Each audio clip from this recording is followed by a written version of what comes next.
से भागने का ख्वाब मत देखना, क्योंकि आज तक कोई भी यहाँ से जिंदा नहीं जा सकता। हर ताला किसी न किसी चाबी से खुलता है। से काम लेना होगा। एक छोटी सी गलती और खेल खत्म। अगर समंदर के बीच में ये जोड़ खुल गए तो ये सीधी मौत होगी।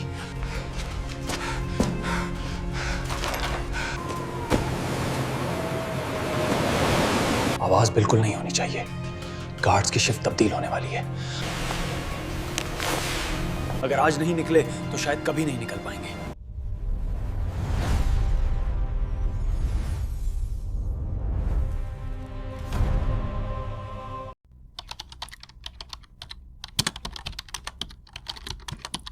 ये 1960 की दिहाई की शुरुआत थी और सैन फ्रांसिस्को की खूनी खलीज के ऐन दरमियान एक जजीरा मौजूद था जिसे दुनिया द रॉक या अल्कात्राज के नाम से जानती थी। एक ऐसी जेल जिसे दुनिया की महफूज तरीन और खौफनाक तरीन इमारत समझा जाता था, जहां अमेरिका के बदतरीन मुजरिमों को लाया जाता था। समंदर की तेज लहरें और शार्क मछलियों का पहरा इस जेल की कुदरती दीवारें थीं और यहां आने वाले हर कैदी को ये यकीन दिला दिया जाता था कि यहाँ से बाहर निकलने का सिर्फ एक ही रास्ता है और वो है मौत।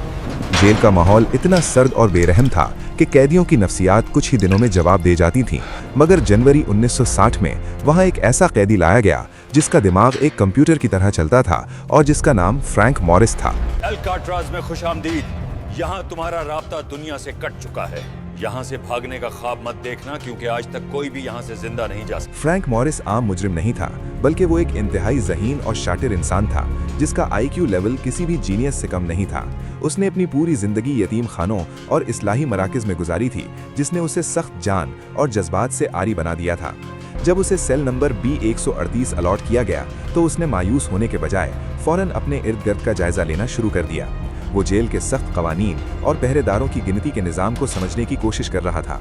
अल्कात्राज में दिन में 12 मरतबा कैदियों की गिनती होती थी और हर वक्त बंदूक बरदार गार्ड्स लोहे की गैलरियों में गश्त करते रहते थे।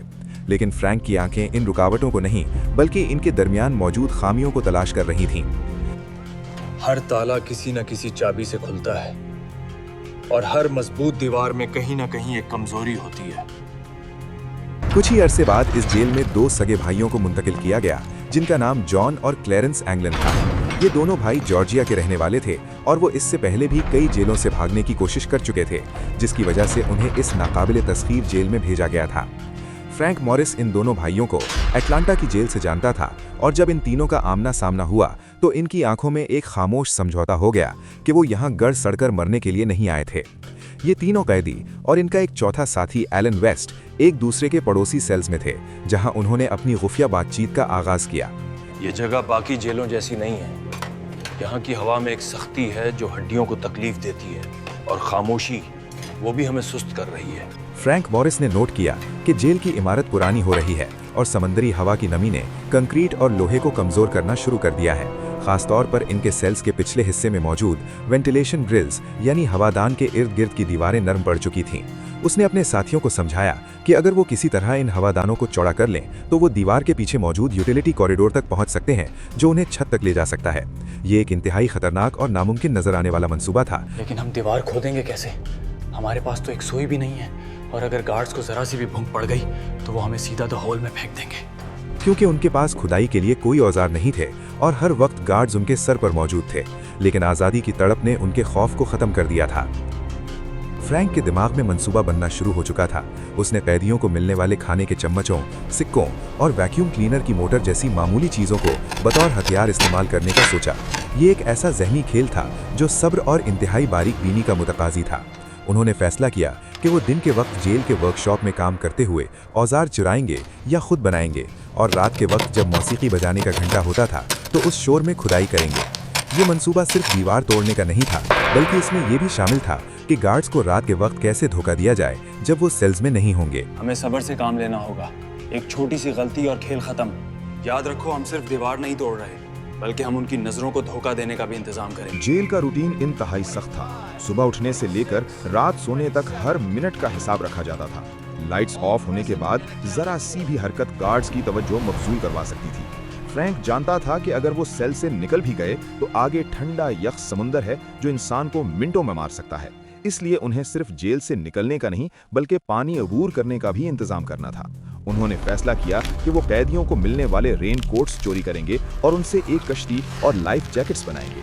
ये एक ऐसा आइडिया था जो सुनने में दीवानगी लगता था। ये पागलपन है, लेकिन अगर ये काम कर गया तो हम तारीख रकम करेंगे। बस हमें ये कोट्स जमा करने में महीनों लग जाएंगे। दिसंबर 1961 तक उनका मंसूबा पूरी तरह तैयार हो चुका था और अब अमल दरामद का वक्त था। उन्होंने अपनी सेल्स के अंदर आर्ट का सामान रखने की इजाजत ले ली ताकि वो अपने औजार और खुदाई के निशानात छुपा सकें। हर रात जब अकॉर्डियन बजाने का वक्त होता तो वो बारी बारी खुदाई करते और मलबे को अपनी पैंट की जेबों में भरकर सुबह सैर के दौरान मैदान में बिखेर देते।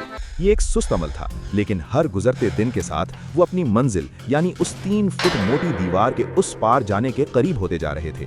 और अब उन्हें एक और बड़े मसले का हल निकालना था कि जब वो सेल में नहीं होंगे तो गार्ड्स को कैसे लगेगा कि वो सो रहे हैं। कैदी नंबर 1441,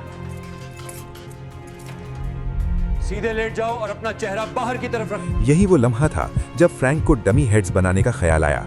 उन्हें अपने बिस्तरों पर नकली सर रखने थे जो बिल्कुल असली इंसानों जैसे लगें ताकि गार्ड्स टॉर्च की रोशनी में धोखा खा जाएं।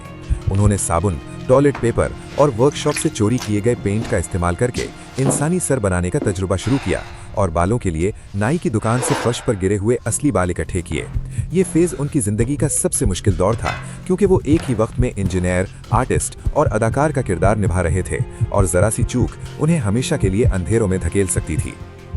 देखो, ये बिस्तर पर है तो किसी को शक नहीं होगा कि मैं इस वक्त छत पर आजादी का रास्ता बना रहा हूँ।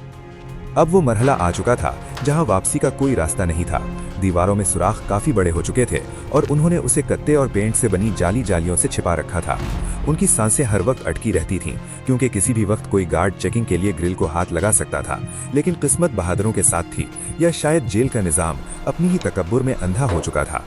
फ्रैंक, जॉन, क्लैरेंस और एलन वेस्ट अब तारीख के सबसे बड़े फरार के लिए जहनी तौर पर तैयार हो चुके थे। ये 1962 के इब्तिदाई महीने थे। जेल के खुफिया गोशों में एक ऐसी सरगर्मी जारी थी जिसका तसव्वुर करना भी महाल था।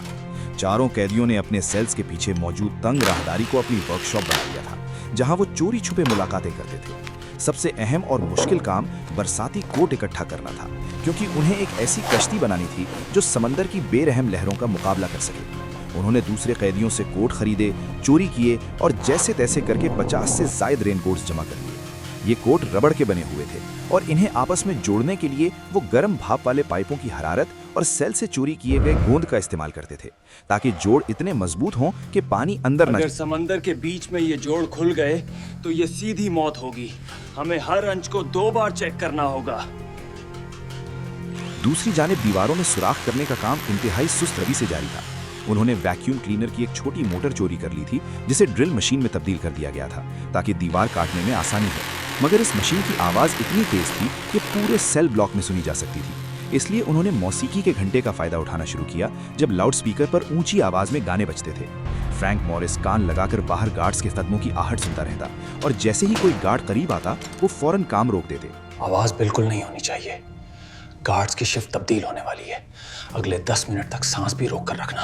मई 1962 तक उनकी तैयारी तकरीबन मुकम्मल हो चुकी थी। कश्ती तैयार थी, चप्पू लकड़ी के तख्तों से बनाए जा चुके थे और सबसे अहम शाहकार वो नकली सर थे जो अब बिल्कुल असली लग रहे थे।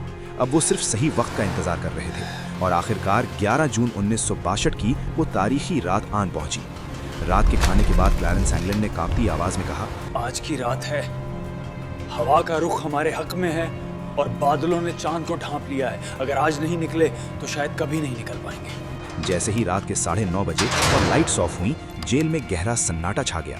फ्रैंक, जॉन और क्लैरेंस अपने हवादानों की जालियों को हटाकर यूटिलिटी कॉरिडोर में दाखिल हो गए। लेकिन यहाँ एक बहुत बड़ी गड़बड़ हो गई। चौथा साथी एलन वेस्ट अपने सेल की दीवार को वक्त पर नहीं काट सका था। मेरी ग्रिल फंस गई है, मैं बाहर नहीं आ पा रहा।